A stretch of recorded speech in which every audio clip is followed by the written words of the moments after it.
Hey guys, thanks for joining us here on A Peek Inside SEC Football. Allie Peek, TJ Pittinger.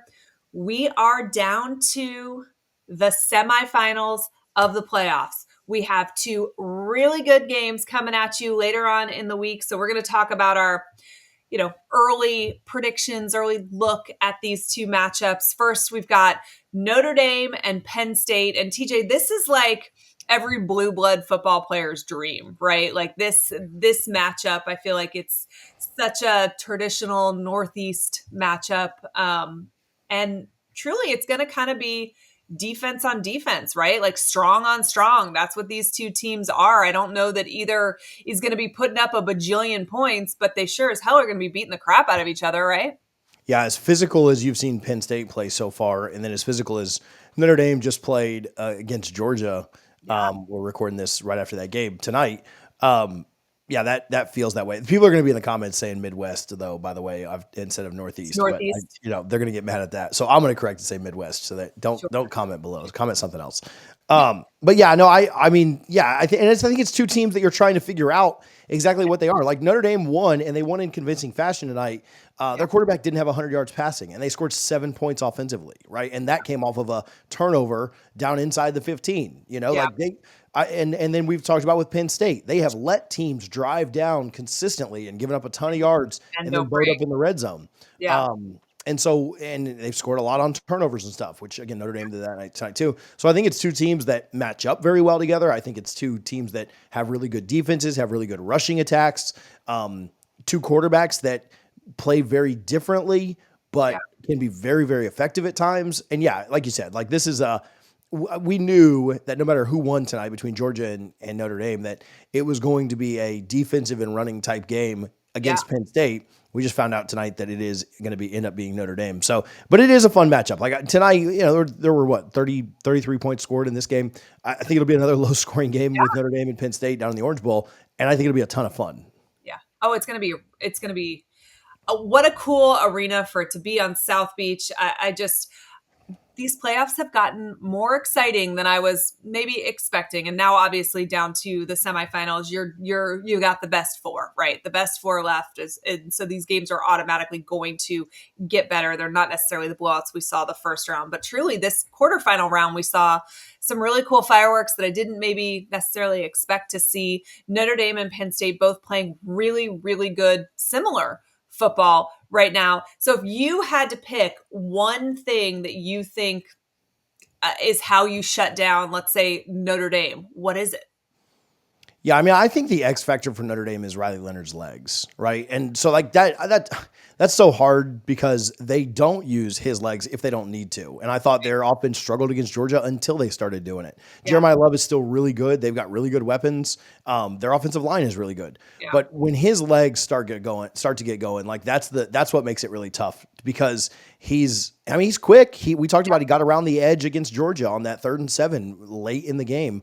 And I think he's really impressive around the ball, but he's almost like so deceptive. He's so sneaky with it because he certainly doesn't look to run first. He's not, blazing speed or anything like that. And so that's the X factor to me. And they're going to try and stop the run. They're going to try and slow down Jeremiah Love. I think both teams try and stretch down the other team's really good running backs. But to me, Notre Dame's X factor is his ability to move on the ground. And we saw some heads up plays from him. We saw just how gritty he is, how willing he is to kind of put his body on the line there. There's maybe some points in time that Marcus Freeman maybe would have wished that he didn't just because he put himself such at risk. But I agree. I think he has the ability to be the X factor. And I also agree with you that they're going to try and stop each other's running game. I do think both Penn State and Notre Dame are going to try and force the other to beat them through the air. And so I do think whatever defense is more successful, whatever defensive line is more successful stopping the running game is probably who ends up on top. But same question, but reverse. Penn State, what would their X factor be? I think they're a little bit. I think Aller is a little bit. I don't think he's a little bit better of a thrower. I think he's a better passer of the ball. And Notre Dame's weapons out wide don't really strike fear the same way that I think that Penn State can kind of get things up and going. Not that Penn State has a true number one like a Jeremiah Smith or anything crazy like that, but Penn State's passing attack. I just think the fact that they can be a little bit less one dimensional. I don't want to call Notre Dame one dimensional, but they certainly have kind of looked that way through the first two games. And so I just think the fact that they can be a little more balanced, Aller can hurt you through the air, I think a little worse than or a little better than Leonard can. That would kind of be the way that I would lean for them is still at the quarterback position, but just him using his arm as well. This is going to be a good one. January 9th, guys, in the Orange Bowl. What about What? what about the layoff? Do you think the layoff for so Penn State played their game, what, 2 days ago? Yeah, So it's about a 48-hour difference. 8-hour difference. It is, what, 9 days away? So it's not like we talked about this the other day off air, but it's not like having to play a Thursday night football game after you Right. play Sunday in the NFL. So it's not quite like that, but it is a little bit more time to rest and recover after playing a couple of games. Both these teams, actually, all four of these teams left have played 2 games now.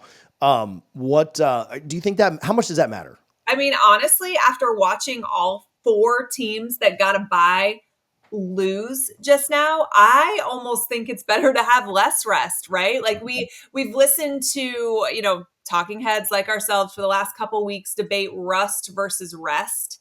And they get a full week, right? They still have a full week to recover. That's going to be more similar to the routine and the schedule that they're used to from the regular season.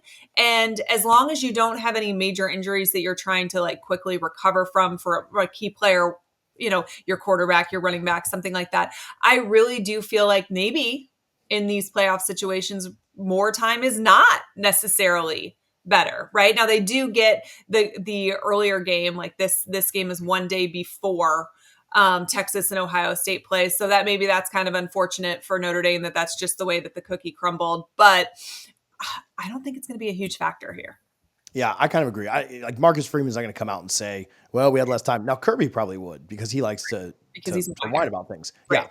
but I kind of agree with you. Now I will say before we get to the other game, there is a little nuance with the teams that had more time off, just because Boise State and Arizona State are thrown in there too. Sure. I Like agree. I mean, it's not there's a just one little. factor, but Yeah, it's but it was the fact. but both those teams started slow. Both those teams started slow in the first quarter, and obviously Oregon and Georgia did too.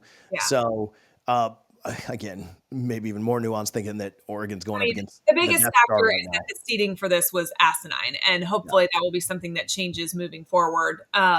Because these teams that did get the bye did also get harder draws, right? For the most part, and so it's not the factor; it's just a factor, and I think it's sure. worth noting. The next night, though, Friday, January 10th, the Cotton Bowl, Texas and Ohio State. Another, I mean, we expand these playoffs saying we're going to get one of these little guys in. And I mean, maybe we get them in at the beginning, but when it's down to the top four, it's still blue bloods of college football, right? Texas and Ohio State, kind of a battle of the Titans here. As good as I think Texas is, and I think their roster is every bit as good as Ohio State's, I honestly don't know who is stopping the buzzsaw that is Ohio State right now. Probably just themselves, right? Like if they play an A- game the rest of the way, I like if Texas plays an A+ game and Ohio State plays an A- game, like I'll take Ohio State by a field goal. Yeah. Like I just will. Like I just think that's how good they are right now. That's how well they're clicking right now. And All so cylinders. probably just them. Yeah. Um, can Texas win? Absolutely. Like there's enough talent there. And if Ohio State doesn't show up, like I don't want to just say it's going to be a blowout. It very Yeah. well could be a blowout. We'll see what happens. But yeah, I don't think it's just over before it starts. But No. I also think that Texas, like I go back and forth on this. You always think like, well, they just found a way to win. That's true, but they showed a lot of flaws and a lot of warts in both their last 2 games. Yeah. Really, the last 3 games when you think about the Georgia game too and the conference championship, and they found ways to win 2 of those, right? And so I'm not going to give them too much crap, but I thought Kenny Dillingham coached circles around Sark. I thought Texas couldn't get their running game going against a I big thought Plum team. Kirby Yeah. coached circles around him the game Yeah. before as well. The SEC championship game. Um, So I don't know. I'm not putting Texas on fraud alert or anything, but they also beat 2 teams that they beat Clemson and Arizona State, and not super impressively, right? yeah, I mean, I do think Texas has also had um, uh, the history of playing up or down to their opponent this season. They have shown flaws, but they are incredibly talented. And really, really good. And so I do like, it hasn't mattered, at times when your opponent is inferior, you can play an imperfect game and still win. And I do think that winning teams, good teams figure out ways to win. And Texas has done that. So I don't want to take anything away from them, but it is really hard to picture. Ohio State is just playing so well right now. And, Ewers has kind of been on a roller coaster, exactly like what we were talking about Carson Beck, when we recapped that game earlier.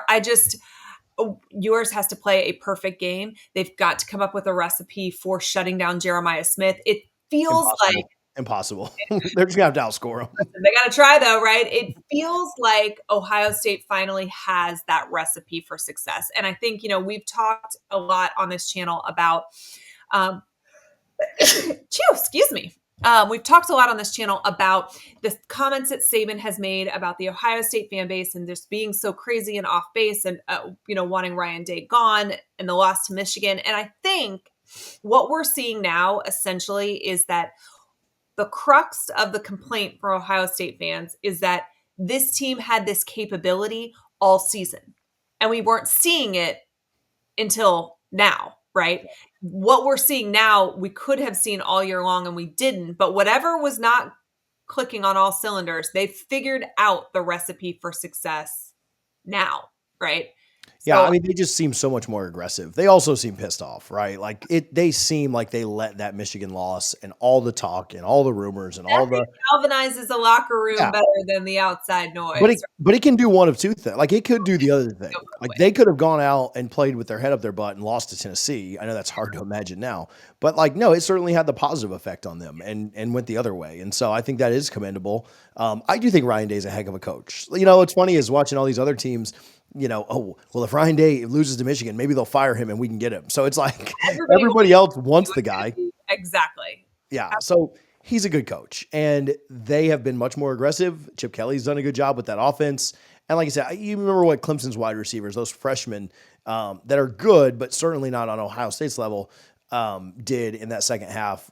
That's kind of my worry for Texas is can they slow down that offense? And my guess would be no. Like I don't necessarily think that Ohio State wins by 30 again, like they've done the first two. Well, I guess they won by 20 last night, but I don't necessarily think they win like that. But this would not surprise me at all if they won by 14. Like I would, I might take Ohio State up to like 6 or 7 points, like by a full touchdown. It would almost surprise me if Texas keeps it within a touchdown. I'll say that.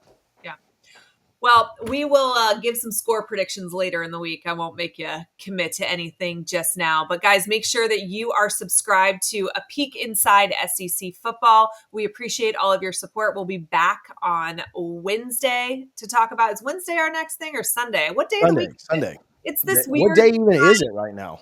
I have no idea what day it is. I just know that Ole Miss is playing on my TV out there. So when this is over, I'm going to go watch that. But it's this weird time where all the kids are off school and we have no idea. There's no routine.